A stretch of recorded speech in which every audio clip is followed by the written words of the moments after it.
The Xerelian Empire ruled many star systems for thousands of years. They were proud of their advanced technology and special genes. At the center of this empire was Queen Zaravex. She was very beautiful but also very scary. Her skin had scales that changed colors in the light of the three suns. She was 12 feet tall and made long shadows on the crystal floor as she walked back and forth in her royal room. The empire had a big problem. For 300 years, the royal family had been getting weaker. Each new generation had fewer children who could survive. The scientists had tried many things, changing genes, growing babies in special machines, even making copies of royals. But nothing worked. The royal family kept getting weaker. Without a strong new ruler, their whole civilization might fall apart. "We have finished checking all possible genetic matches, Your Majesty," said Chief Geneticist Krina with a shaking voice. "We found a match, but the results are very surprising." Queen Zaravex's silver eyes got narrow. "Tell me more." "The species with the most compatible genes is human." The word hung in the air like something poisonous. Humans, the simple two-legged creatures from the small planet Earth. The Xerelians had watched humans from far away. They thought humans were violent, too emotional, and chaotic creatures barely worth studying. The Queen's tail moved quickly in anger and broke a nearby computer. "That cannot be right," she hissed. "Check again." "We have checked 17 times, Your Majesty. The unusual radiation in human DNA helps stabilize our royal genes. It could fix hundreds of years of problems." The Queen looked out at the stars, thinking about her empire. She had to choose between using a human donor or watching her empire die out. The choice was horrible, but letting her empire end was worse. "Get ready to take a human," she ordered. "Find me the most genetically suitable human female. We need her genetic material to make a mixed baby." What no one knew was that the genetic scanning machines had made a big mistake about one very important detail.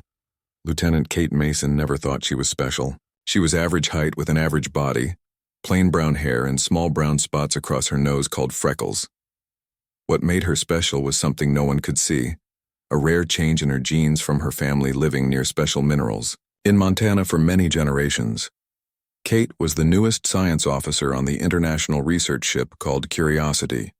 She was very happy to join the mission near Jupiter. After 3 months watching Jupiter's atmosphere, Kate had gotten used to life in space. Then one night everything changed. She woke up to a bright light and felt like she was floating. The ship's alarms were quiet. Her body felt weightless, held in some kind of energy field as she was pulled up through the ship's walls as if they were just fog. Inside the Xerelian scout ship was huge, with curved metal walls that seemed alive, glowing with blue-green light. Kate tried to break free from what held her as alien figures moved around her. They had long bodies and glowing eyes that made her feel both scared and amazed. "We have the subject," a voice said in her mind, taking her to the main ship. "What do you want?" Kate asked, trying to be brave like her military training taught her. "I represent Earth's United Space Coalition. This is against—" "Be quiet, human," came the cold answer. "Your genetic material has been chosen for a great honor. You should feel thankful." The trip to the huge Xerelian mothership took hours. During this time, Kate's scientist mind fought with her fear. She tried to remember everything: the technology, how the aliens talked, what their bodies looked like, anything that might help if she could escape. When they finally brought her before Queen Zaravex, Kate gasped. The alien queen stood tall above her, amazing and terrifying, with a crown made of crystal spikes that broke light into thousands of rainbows. "This is the specimen?" the queen asked, sounding disgusted. "Yes, Your Majesty. Genetic tests show 99.7% compatibility." The queen walked around Kate, looking at her like she was a bug. "So small and breakable. Take what we need and get rid of it." Then the ship's alarms started to blare. "Your Majesty," a commander rushed in. "Earth ships are coming. They followed our path when we took the human and demand we return her." "The Rai," Queen hissed in annoyance. "Move faster. Start taking what we need right now." What happened next was chaos. Earth ships fought with the Xerelian fleet in the first battle between different species in human history. During the confusion, A young Zarelian scientist named Trell, who often questioned if what his people did was right, made an important decision. Instead of taking Kate's eggs as ordered, he helped her escape, but not before a big mistake happened. In the medical room, after Kate escaped, she was taken to a small room. Trell gave her water and spoke to her in her language. "Why are you helping me?" she asked, still shaking from fear. "Not all Zarelians agree with the Queen," Trell said. His skin changed colors slightly as he spoke. "Taking other beings against their will is wrong. My people are desperate, but that does not make this right." Kate looked around the small escape pod. Through a small window, she could see the battle between Earthships and the much larger Zarelian vessels. Explosions lit up the darkness of space. "What did they want from me?" she asked. Trell looked uncomfortable. "Our royal family is dying out. Each generation, fewer children survive. Your genes have something we need, a way to make our royal line strong again." "So they wanted my eggs? To make hybrid babies?" "That was the plan," Trell said. He looked at some medical equipment with concern. "But in our rush to escape, there was an error." "What kind of error?" Kate felt suddenly cold. "I injected you with what I thought was medicine to protect you from our diseases. But the container was mislabeled. It was something else." "What did you inject me with?" Kate's voice rose in panic. "Genetic material, from the royal line. It was meant for testing, not for use." Trell's eyes glowed with worry. "I don't know. What will happen?" Kate touched her arm where the injection had gone in. It didn't hurt, but knowing alien genetic material was inside her made her feel sick. "I need to get back to Earth," she said. "To doctors who understand human biology." "The battle makes that difficult," Trell said. "But I will try to get you to your people." As they spoke, the escape pod shook. The engines started automatically. "We're being pulled by a tractor beam," Trell said, checking the controls.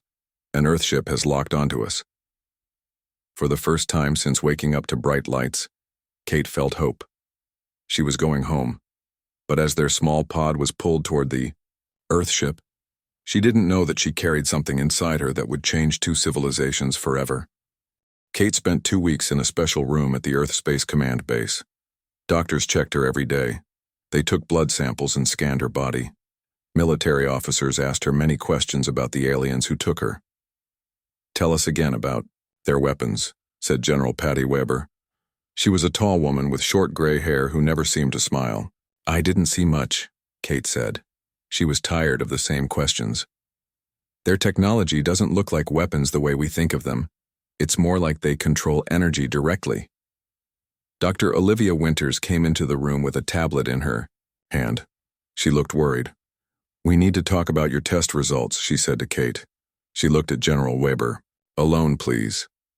The general left the room and Dr. Winters sat down next to Kate's bed. "Something strange is happening in your body," Dr. Winters said. "Your blood work shows unknown cells. They're not human, but they're not attacking your system either. They seem to be building something." Kate felt cold fear in her stomach. "Building what?" "We're not sure yet, but there's activity in your abdomen. Nothing shows on regular scans, but when we use certain light frequencies we can see a small structure forming. It's like nothing we've ever seen before." Kate remembered what Trell had told her about the injection. "Is it growing?" "Yes. Whatever it is, it's using nutrients from your blood, but in a very efficient way. It's not harming you." Dr. Winters touched Kate's hand. "We need to keep watching it." 3 days later, Kate woke up in the middle of the night feeling strange. Her skin tingled all over. She got out of bed and turned on the light. In the mirror, she saw something odd. Her skin had a slight shimmer to it, like tiny diamonds were embedded just below the surface. By morning, it was gone. Dr. Winters brought in more specialists. They took more blood, did more scans. Kate felt like a science experiment. "I have news," Dr. Winters said one morning. "You're pregnant." Kate laughed. "That's impossible." I haven't been with anyone in over a year. This isn't a normal pregnancy, Dr. Winters explained. The alien genetic material has created an embryo. It's using your body's systems, but it's growing in a special sac next to your womb, not inside it. It's connected to your bloodstream. Kate put her hand on her stomach. They put a baby in me? Not exactly. From what we can tell, this was an accident. The genetic material was never meant to be used this way. But somehow, your unique genetic makeup created the perfect environment for it to develop. News of Kate's strange pregnancy spread through the highest levels of Earth government. Some people wanted to remove the alien baby. Others wanted to study it. Everyone had an opinion about what should happen to Kate and the life growing inside her. Meanwhile, in the Xerelian Empire, Queen Zaravex was very angry.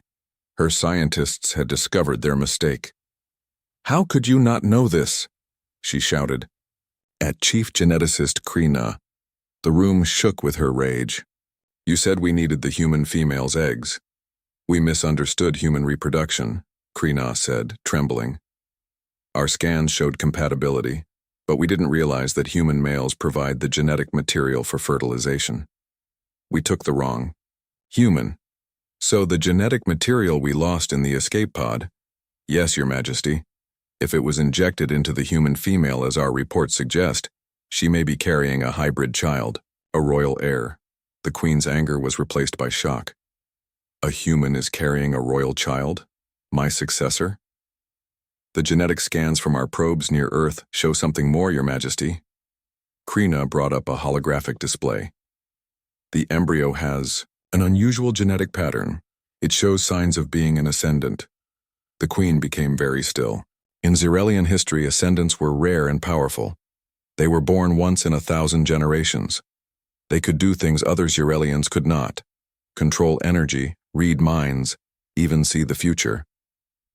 The last ascendant had united the Empire 3,000 years ago. "This cannot be allowed," the Queen said quietly. "A royal ascendant, born of a human? It would destroy everything. Our people would never accept such a ruler." But deep inside, the Queen felt another emotion: fear. An ascendant would have powers she could not match. It might take her throne. It might change everything the Empire was built on. "Prepare our fleet," she ordered. "We will take back what belongs to us." On Earth, Kate was moved to a secret military base in the mountains. She had more freedom there. She could walk in the gardens and feel the sun on her face. But she knew she was still a prisoner. One day, a man in a suit came to see her. He introduced himself as Director Alan Nash of Global Security. "Ms. Mason, your situation is unique," he said.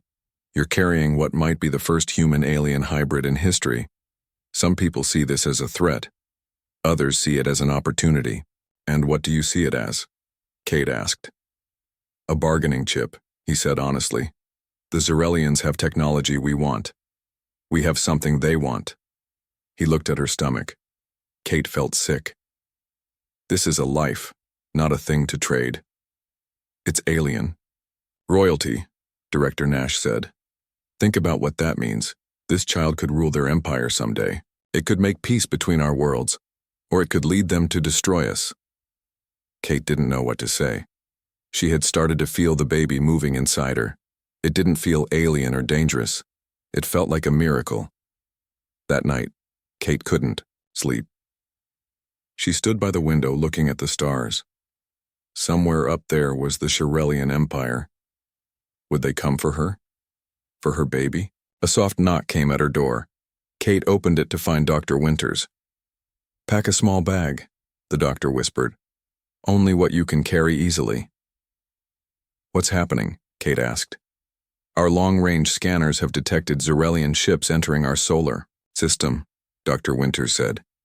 "And I've seen the orders from Director Nash. They're going to put you in a medical coma and take the baby before it's ready. They want to study it." Kate felt cold fear. "Why are you helping me?" "Because what they're planning is wrong," Dr. Winters said. "I became a doctor to save lives, not to help governments experiment on them." She handed Kate a bag. "My brother has a cabin in the woods. No electricity, No technology the aliens can track. You'll be safe there until we figure out what to do, as...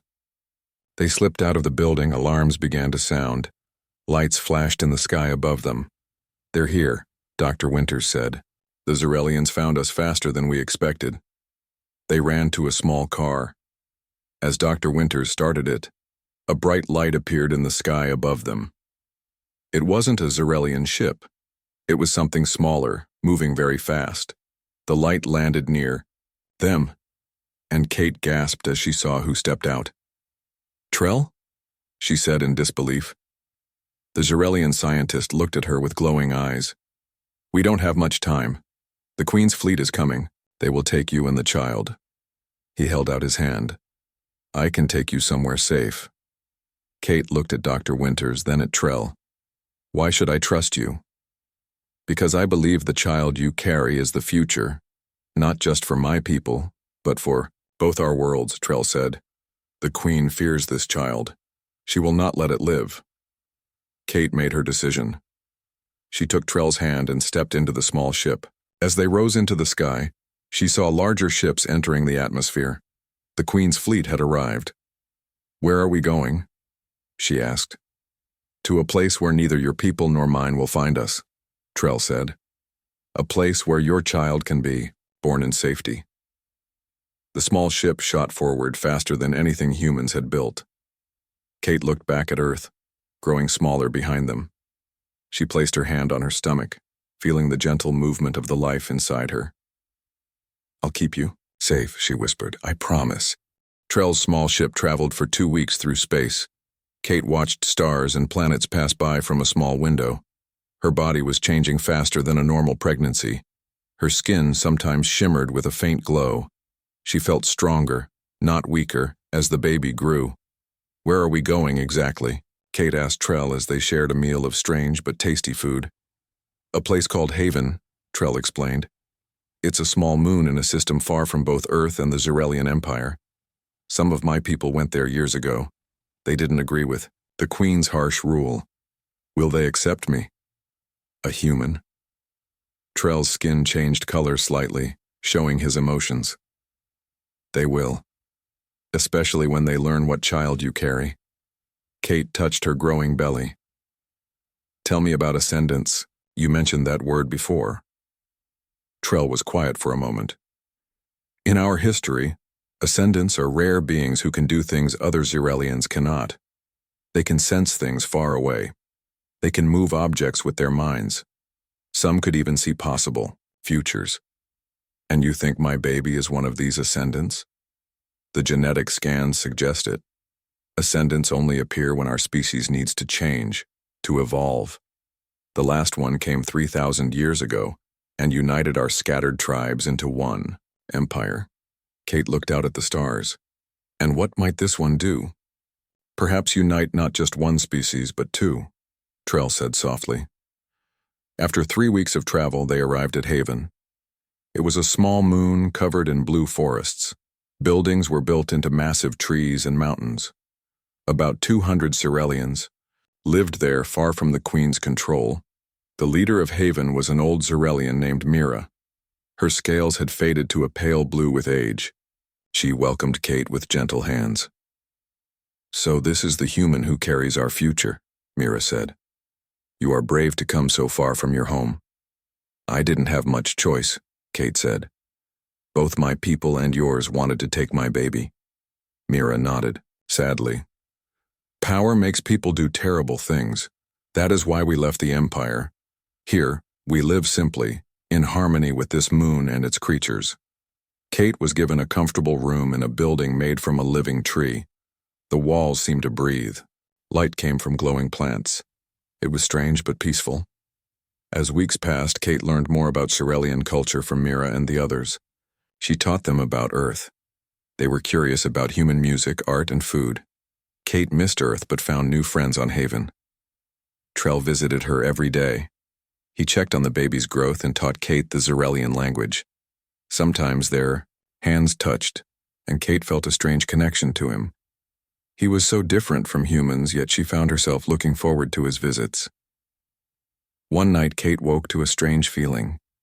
The baby was very active, moving more than usual. Then she felt something new, a presence in her mind. A soft, curious touch like someone gently knocking on a door. Hello? She thought, feeling silly talking to her unborn child in her mind. The presence became stronger. Kate felt emotions that weren't hers. Curiosity, love, a sense of safety. The baby was communicating with her. The next morning, Kate told Trell what had happened. It's starting, he said with excitement. The ascendant powers are developing already. This is much earlier than our histories describe. Is it normal for Xerelian babies to talk to their mothers before birth? No. This is special to ascendants. The child is forming a bond with you. Over the next few days, the mental connection grew stronger. Kate could sense the baby's feelings clearly.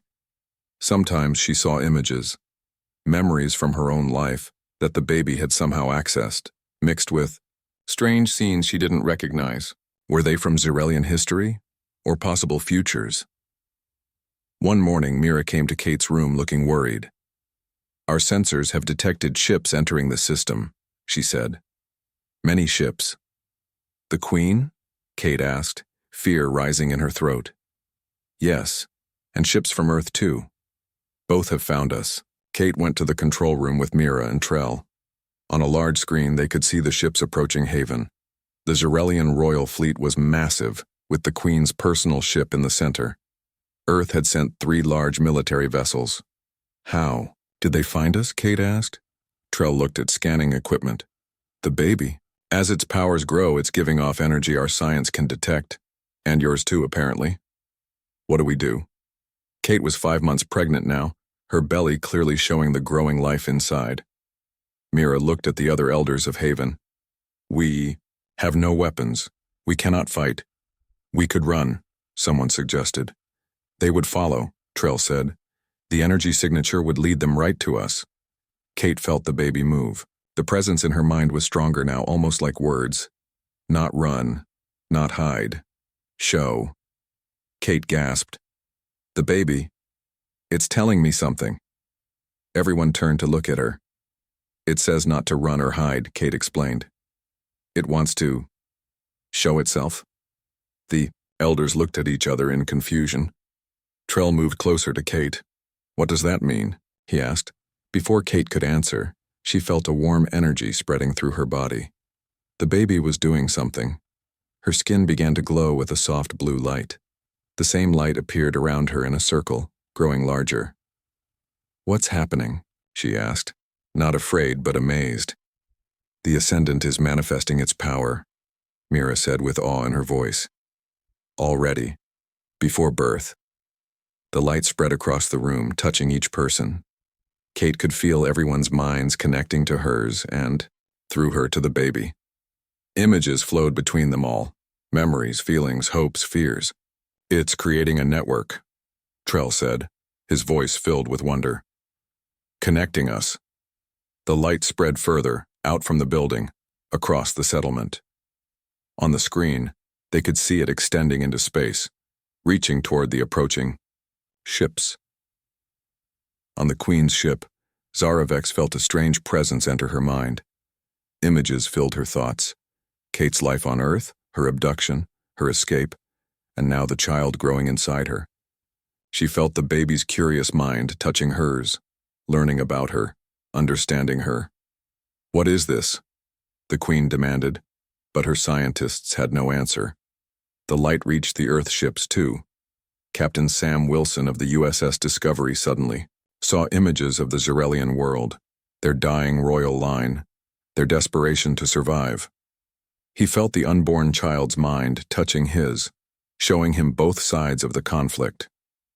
For an hour, the light connected everyone, the people of Haven, the Queen's fleet and the Earth ships. When it finally faded, something had changed. The Queen ordered her fleet to stand down. Captain Wilson did the same. The child showed them the truth, Mira said. All of it. Our history, their history, and a possible future where we work together. Communications came in from both fleets. They requested permission to send representatives to Haven. not to capture Kate or the baby, but to talk. The first to arrive was Queen Zaravex herself. She came in a small shuttle with just 2 guards. She had to duck to enter the meeting room where Kate waited. The Queen looked at Kate's glowing skin and rounded belly. For a moment, her silver eyes showed the anger that had driven her to chase Kate across the galaxy. Then something changed in her face. "The Ascendant showed me what will happen if I take this child by force," the Queen said. "It showed me the end of our empire, of your world, of everything." She lowered her head slightly. "I did not believe a human could create what my scientists could not. I was wrong." Kate felt the baby's approval in her mind. "The child doesn't want war between our people," she said. "It wants to build something new." From the Earth ships came Director Nash and General Weber. They too had been changed by the mental connection the baby had created. "We saw what would happen if we tried to weaponize this child," Director Nash admitted. "It would have destroyed us all." For the next week, representatives from Earth and the Zurelian Empire stayed on Haven. They talked about peace, about working together, about sharing knowledge and resources. It wasn't easy. Centuries of isolation and mistrust couldn't be erased in days. But it was a start. Kate watched it all with amazement. Her baby, not yet born, had done what armies and diplomats could not. It had shown both sides the truth and offered a different path. One evening, as the sun set over Haven's blue forests, Trell found Kate sitting alone, watching the stars appear. "What will you do when the baby is born?" he asked, sitting beside her. "I don't know," Kate admitted. "I can't go back to my old life on Earth, not after everything that's happened." She touched her glowing skin. "I'm not even fully human anymore." "You could stay here," Trell suggested. His hand moved closer to hers. "Help us build the future your child has shown us." Kate smiled and took his hand. His skin was cool and smooth against hers. "I'd like that." In her mind, she felt the baby's happiness, its excitement for the future, a future where humans and Zurelians would learn from each other, grow together, maybe even become something new. As the stars filled the night sky, Kate felt at peace for the first time since she'd been taken from the Curiosity all those months ago. She had found a new home, a new purpose, and perhaps a new love. And soon she would meet the extraordinary child who had changed the course of 2 civilizations before it was even born. The peace talks continued on Haven for many weeks. Kate watched as humans and Zurelians slowly learned to trust each other. There were hard moments and arguments, but progress was being made. Kate's pregnancy was now in its 7th month, though. The doctor said the baby was developing much faster than a human baby would. Her skin glowed all the time now, and sometimes small objects would float around her when she slept. The baby's powers were growing. Queen Zaravex stayed on Haven, living in a simple treehouse like everyone else. Kate often saw her walking alone in the blue forests, deep in thought. The Queen was changing too, becoming less harsh and more open to new ideas. One morning, Kate found the Queen standing by a small pond, watching colorful fish swim. "May I join you?" Kate asked. The Queen nodded. They stood in silence for a while. "I have ruled for 200 years, the Queen finally said. "I have conquered worlds and crushed rebellions. I thought that made me strong." She looked at Kate. "But you have shown me a different kind of strength." "Not me," Kate said, touching her belly. "The baby. The child is part of you," the Queen said. "Your courage, your compassion. These things will shape the Ascendant as much as Zurelian royal blood." She hesitated. "I would like to help, if you will allow it, to teach the child our ways, our history." Kate smiled. "I would like that. The baby needs to know both sides of its heritage." Later that day, Kate felt a sharp pain in her abdomen. Trell was with her in the garden when it happened. "Are you all right?" he asked, concerned. "I think..." Kate gasped as another pain hit. "I think the baby is coming." Trell called for help. Mira and the medical team came quickly. They took Kate to a special room prepared for the birth, Both human and Xerelian doctors were there. No one knew exactly what to expect from this unprecedented birth. As Kate's labor pains increased, strange things began to happen around her. The lights in the room brightened and dimmed with her contractions. Small objects vibrated or moved without being touched. The baby's growing powers were responding to the birth process. Director Nash and Queen Zaravex waited outside the birthing room. Despite their differences, they had both come to care about Kate and the child she carried.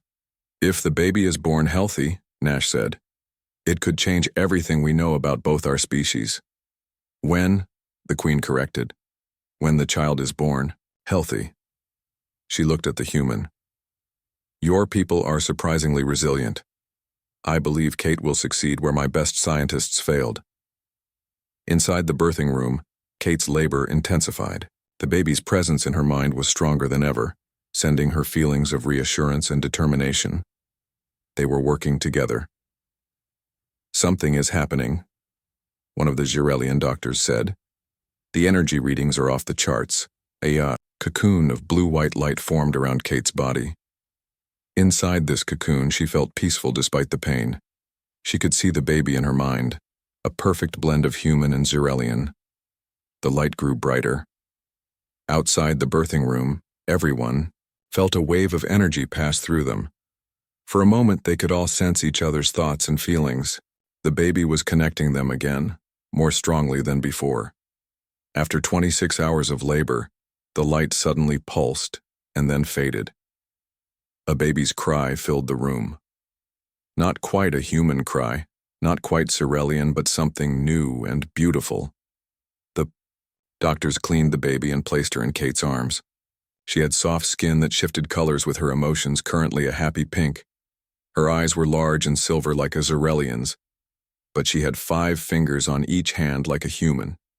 A fine fuzz of hair covered her head. "She's perfect," Kate whispered, tears of joy rolling down her face. Trell stood beside the bed, his skin glowing with happiness. "What will you name her?" Kate thought for a moment. "Lyra. It's a constellation visible from both Earth and the Xerelian homeworld." "Lyra," Trell repeated. "A beautiful name." The Queen and Director Nash were allowed to enter. They approached the bed carefully, both looking at the baby with wonder. "May I?" the Queen asked, holding out her arms. Kate nodded and placed Lyra in the Queen's arms. The powerful ruler of the Xerelian Empire held the tiny baby with surprising gentleness. "Hello, little one," the Queen said softly. "You have journeyed far to be here." Lyra looked up at the Queen, her silver eyes wide and curious. Then something amazing happened. A small hand reached up and touched the Queen's face. In that moment, a connection formed. The Queen gasped as images filled her mind. The future as the baby saw it. A future of peace and cooperation. A future where Xerelians and humans worked together to solve problems neither could solve alone. The Queen carefully handed Lyra back to Kate, her face showing deep emotion. "She has shown me the path forward," she said. "It will not be easy, but it will be worth the effort." Director Nash took a turn holding the baby next. When Lyra touched his face, he too saw visions of the future. He handed her back to Kate with tears in his eyes. "I came here to secure Earth's safety," he said. "I never imagined finding hope for a better future for everyone." In the days that followed Lyra's birth, news spread across Haven, then to the waiting ships, and finally back to both Earth and the Xerelian homeworld. The first human Xerelian child had been born, an ascendant who could bridge 2 worlds. Some people on both planets were afraid. Others were hopeful. Everyone had questions. Leaders from Earth and the Xerelian Empire agreed to meet formally on Haven to discuss the future. Kate recovered quickly from the birth. Lyra grew at an amazing rate. After just 1 week, she could sit up on her own. After 2 weeks, she could stand. Her mind developed even faster than her body. Though she couldn't speak yet, she communicated through the mental connection she shared with her mother and, increasingly, with others around her. Lyra loved exploring Haven with Kate and Trell. Her skin would turn bright yellow with excitement. when she saw new plants or animals. She seemed to understand everything, absorbing knowledge from both humans and Cyrelians. 1 month after Lyra's birth, representatives from 17 worlds gathered on Haven. Some were Cyrelian colonies, others were Earth's allies. All came to see the child everyone was talking about and to discuss what her existence meant for the future. The meeting took place in a large clearing among the blue trees. Lyra sat on Kate's lap, watching everyone, with curious eyes. Though only a month old, she looked like a human 1-year-old and understood like someone much older. Queen Zaravex spoke first. For too long, the Zerelian Empire has stood alone, believing we were superior to all other life forms. That pride nearly destroyed us. She looked at Lyra. This child has shown us another way. Not conquest, but cooperation. Earth's representative, Ambassador Lily Chen, spoke next. Humans have always looked to the stars and wondered if we were alone. Now we know we're not. Lyra represents the possibility that different species can not only coexist, but create something greater together. As they spoke, Lyra became restless. She climbed down from Kate's lap and walked to the center of the clearing. Everyone went quiet, watching her. Lyra raised her small hands. Light began to flow from her fingertips, forming shapes in the air. The shapes became images. Stars, planets, people both human and Zerelian working together, building things, healing sick worlds, exploring space in ships unlike any that currently existed. She's showing us what we could achieve, Trell whispered to Kate. For an hour, Lyra shared her vision of the future. When she finished, she walked back to Kate and climbed onto her lap, suddenly tired from the effort. The delegates were silent for a long time. Then, one by one, they began to talk. Not argue, not demand, but truly talk to each other. They discussed how to begin working together, how to share knowledge, how to overcome the fears and prejudices on both sides. That evening, as most of the delegates returned to their ships to rest, Kate sat with Trell in the garden outside their home. Lyra was asleep inside, her dreams occasionally making small objects float around her bed. What happens now? Kate asked, looking up at the stars. Something new, Trell said, taking her hand. Lyra has given everyone a glimpse of what's possible. Now it's up to us to make it happen. Will there be resistance? People who don't want humans and Cyrelians to work together? Yes, Trell admitted. Change is never easy. But Lyra's power grows each day, and she's not alone. He squeezed Kate's hand. She has you, and me, and more allies than you might think. Kate leaned against Trell's shoulder. She had come to care deeply for this alien scientist who had risked everything to help her. Their differences seemed small compared to what they shared: love for Lyra and hope for the future she represented.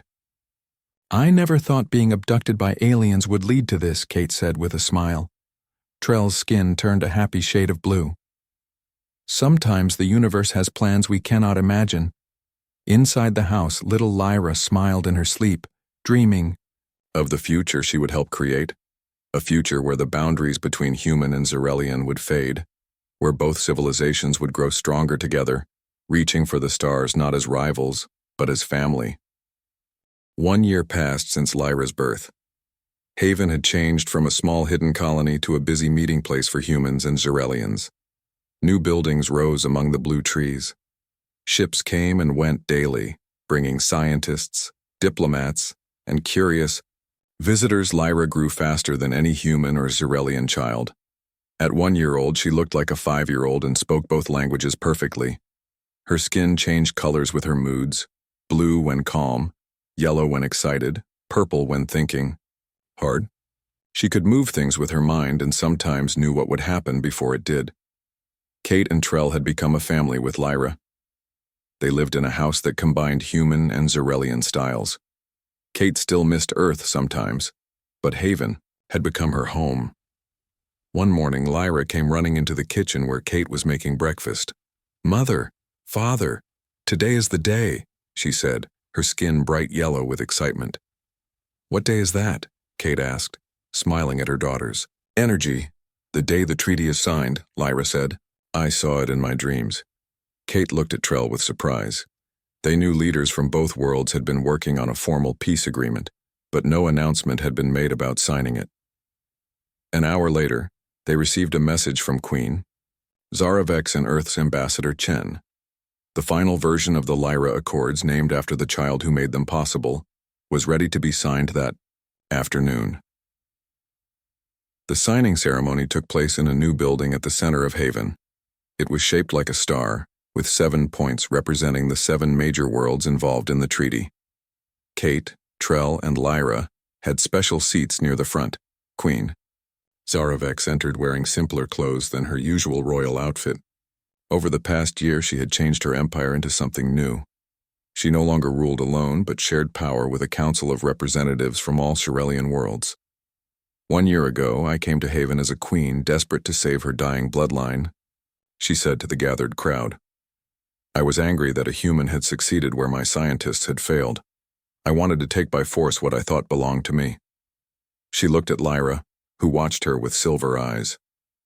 I was wrong, the queen continued.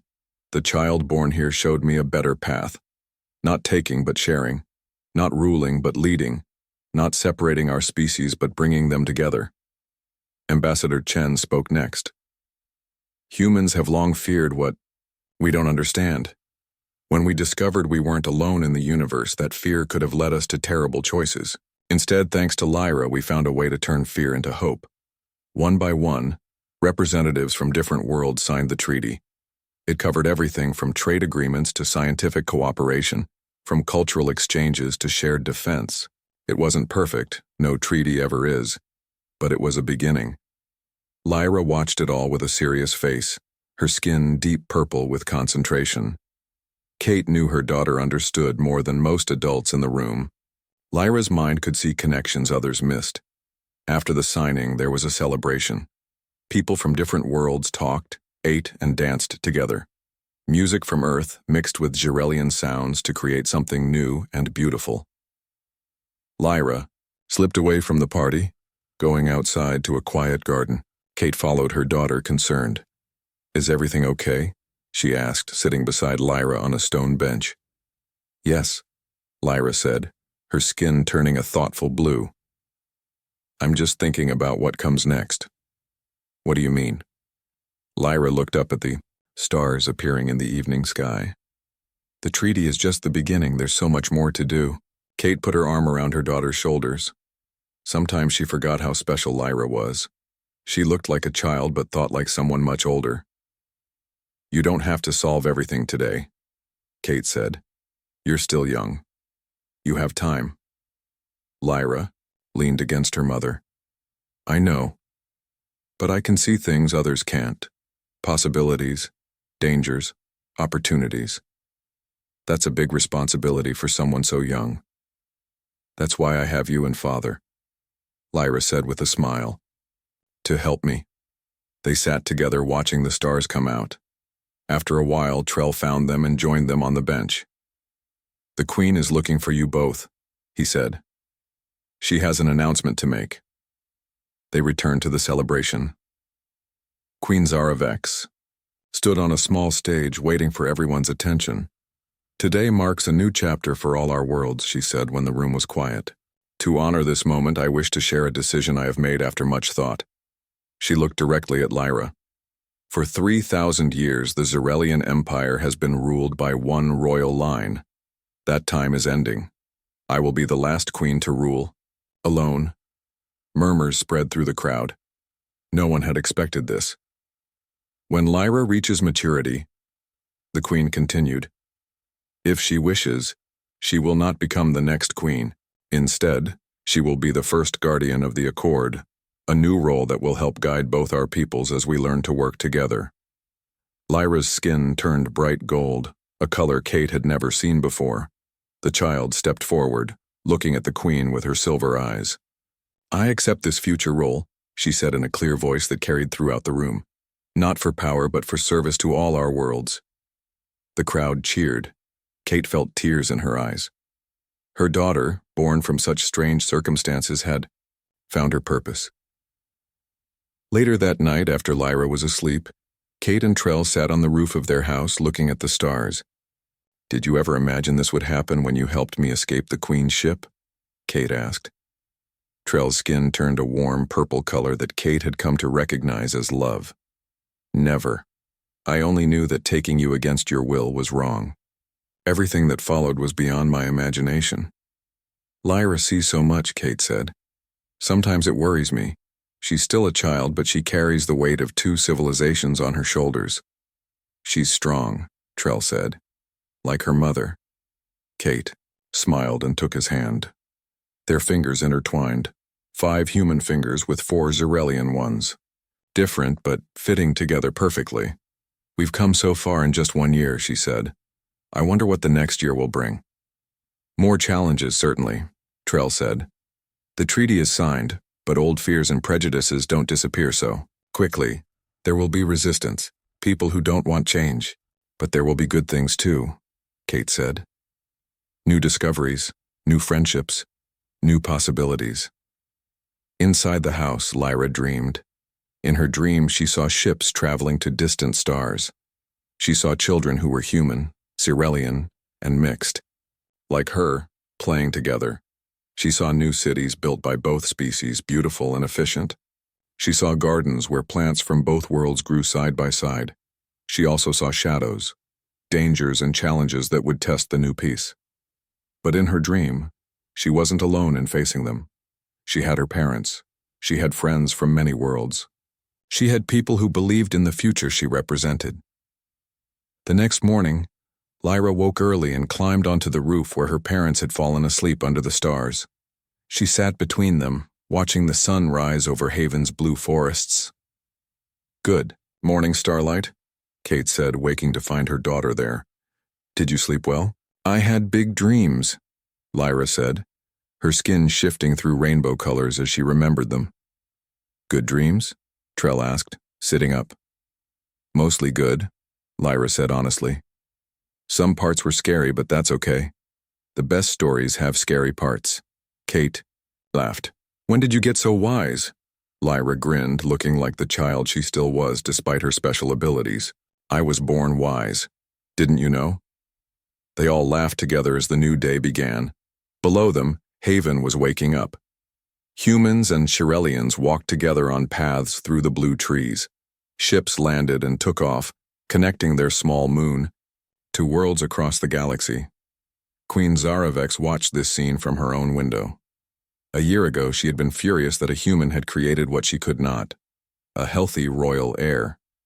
She had wanted to take the child by force to keep the royal line pure and under her control. Now she looked at Lyra with her human mother and Xerelian father, and felt something new. Hope. Not for her empire as it had been, but for something better that was just beginning to grow. The Queen turned from the window and picked up a communication device. She had calls to make, plans to discuss with Earth's leaders. The treaty was just the first step on a long journey.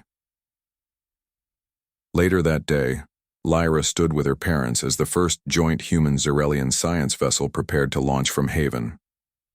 It would travel to a nearby star system, carrying researchers from both worlds to study a unique planetary formation. "One day I'll go on ships like that," Lyra said, watching with wide silver eyes. "I'm sure you will," Kate said, "but not until you're older." Lyra grinned. "That won't be long. I grow fast." Trell laughed and picked up his daughter, setting her on his shoulders. "Not too fast, I hope.